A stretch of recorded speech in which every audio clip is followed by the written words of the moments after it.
আমি যে বিনা কারণে 3টা বছর জেলে ছিলাম, 2টা মামলা, একটাও মিথ্যা মামলা। মনে করেন 1.5 বছর করে এক এক মামলায় গেছে।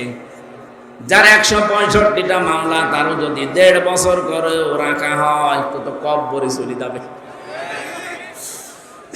আজকে যদিও আন্তর্জাতিক অপরাধ ট্রাইব্যুনাল থেকে ওনাকে দেশে ফিরিয়ে নেওয়ার জন্য রেড অ্যালার্ট জারি করা হয়েছে, যে ভারতকে বলা হচ্ছে যে আপনার ফেরত দিন, আমাদের মেয়ে আমাদের কাছে ফেরত দেন, আমরা যা করি করি। অথচ আপনারা মেয়ে ফেরত না দিয়ে এখন চট্টগ্রাম নিয়ে নেওয়ার পায়তারা করছেন। আরে দাদা, আপনি কি যৌতুক নেবেন? আর মেয়ে তো পালিয়ে গেছে, যৌতুক কিসের? পালানো মেয়ের কোনো যৌতুক আছে?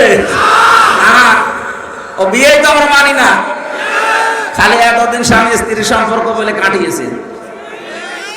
বিয়ে কি আসলে মানা যায়? কারণ দাদা, ততদিন মুসলমান না হবে ততদিনে মেয়ের বিয়ে জায়েজ নেই।